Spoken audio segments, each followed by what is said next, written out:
여러분은 청바지 관리를 어떻게 하시나요? 저 같은 경우에는 뭐 청바지라고 해서 특별히 따로 관리하거나 그러진 않고 뭐 일반 다른 빨래들처럼 그냥 더러워지면 세탁기 넣고 아니면 어느 정도 기간 입었으면 또 세탁기 넣어서 빨래를 해서 그렇게 입었었는데요. 올 3월에 리바이스가 그 34년 만에 뉴욕 증시에 재상장을 하게 됐는데요. 그 리바이스의 CEO인 칩 버그가 재상장하는 날에 인터뷰를 가지면서 청바지 관리법에 대해서 얘기를 했는데요. 한마디로 얘기하면 빨지 말아라 였어요. 빨지 말아라. 그 얘기를 하면서 본인이 그날 입고 있던 청바지도 10년 동안 한 번도 빨지 않았다라고 얘기를 했는데요. 물론 뭐 10년 동안 빨지 않았는데 얼마나 오래 자주 입었는지에 대해서는 얘기가 나와 있지 않기 때문에 그건 모르겠지만 어찌되었건 간에 이분이 얘기하는 거는 청바지를 되도록 빨지 않는 것이 자신이 원래 좋아서 샀던 청바지의 그 상태 그대로 오랫동안 입을 수 있는 방법이다, 그 얘기죠. 자주 빨게 되면 색상도 변하게 되고 또 내구성도 떨어져서 옷이 금방 낡게 되니까 금방 버리게 되겠죠, 옷이. 그런 면에서 빨지 말라고 하는 건데, 또 한편으로는 그렇게 자주 빨지 않는 것이 오염물질을 덜 내보내니까 지구 환경이 깨끗하게 되는데 도움이 된다. 만약에 본인이 입고 있는 청바지가 좀 어디가 좀 오염이 됐다, 그러니까 어디에 좀 때가 묻었다라고 한다면 그 부분에만 아주 소량의 세제를 뿌려서 거기만 이제 스펀지나 뭐 칫솔 같은 걸로 살살 문대서 그 오염된 부분만 제거를 하고 말려서 입으면 자신이 좋아하는 스타일의 청바지를 오랫동안 입을 수 있다고 이제 조언을 한 건데요. 이 얘기를 하면서 제가 처음 들은 얘기는 뭐 미국에선 그런 얘기가 있었나 봐요. 그 냉동실에다가 청바지를 보관하면 세균도 없애고 또 그 냄새도 없애고 청바지를 원래 상태로 오랫동안 입을 수 있다라는 어떤 그런 속설이 있었나 봐요. 이 얘기에 대해서 칩버그는 아주 미신이고 그리고 이제 아주 효과가 없는 방법이니까 절대 이런 방법은 쓰지 말라고 했는데요.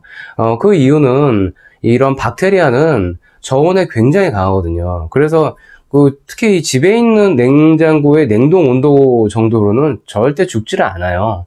그리고 다시 상온에 올라가면 이 아주 활발하게 활동을 하거든요, 이 박테리아가. 그래서 아무 효과가 없기 때문에 이런 방법은 쓰지 말라고 합니다.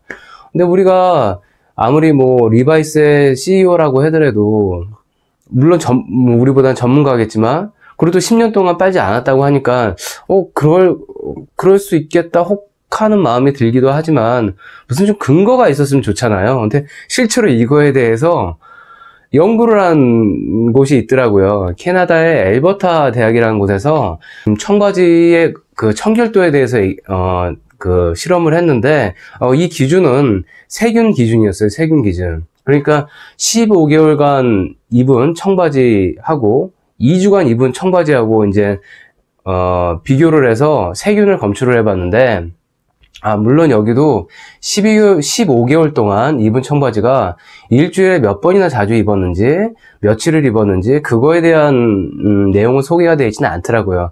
어찌되었건 15개월 동안 입은 청바지와 2주간 입은 청바지를 이제 세균 테스트를 해봤더니 둘이 검출된 세균 정도가 비슷하더라는 거예요.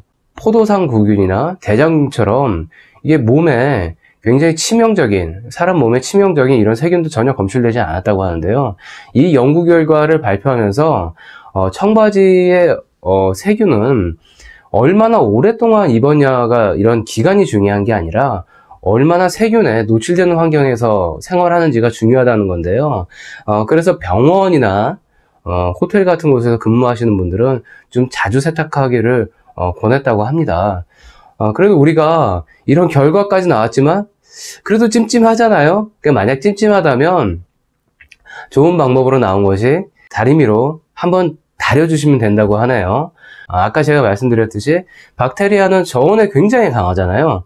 근데 고온에는 약해요. 그래서 고온에 닿으면 금방 죽거든요. 그래서 다림질을 해주시면 세균이 모두 죽거든요. 그래서 특별히 냄새가 나거나 어디 얼룩 같은 게 심하게 묻은 게 아닌 이상은 다림질을 해서 입으시면 깨끗하게 입을 수 있다고 합니다. 여러분도 이런 방법을 한번 써보세요. 그리고 아까 그 환경적인 얘기를 했었잖아요. 영국의 유명한 그룹 비틀즈의 member인 폴 맥카트니의 따님이신 스텔라 맥카트니라는 분이 있는데, 이분이 그 유명한 디자이너예요. 환경을 생각하는 디자이너로 유명하다고 하는데요. 이분도 똑같은 얘기를 했어요. 그래서 세탁을 되도록이면 하지 않는 것이 지구 환경에 도움이 된다. 그리고 옷을 오랫동안 입을 수 있다고 같은 얘기를 했어요. 오늘 제가 한 얘기를 요약을 하자면, 청바지는 되도록 빨지 말아라. 빨 필요가 없다. 10년간 세탁을 안 해도 상관이 없다. 오염이 됐다면 오염된 부위만 소량의 세제를 사용해서 제거하고 입어라. 그래도 찜찜하다면 다림질을 해서 입어라.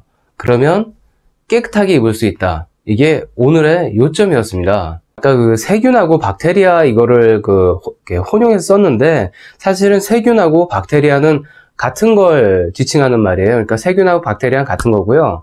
박테리아와 바이러스는 둘이 다른 거거든요. 박테리아와 바이러스의 결정적인 차이점은, 바이러스는 숙주에 기생하지 않으면 스스로는 살아갈 수 없어요. 근데 이 박테리아는 자기 스스로 살아갈 수가 있거든요. 이게 이 둘의 결정적인 차이라고 합니다. TMI였나요? 그럼 일반 빨래, 속옷이라든가 아니면 여름에 입는 옷들은 자주 빨 수밖에 없잖아요. 그럼 이런 일반적인 빨래들을 좀 더 오랫동안 입기 위해서는 어떻게 해야 되는지는 다음 편에 소개를 해드릴게요. 아직 구독을 안 누르셨으면 구독 부탁드립니다. 예, 감사합니다.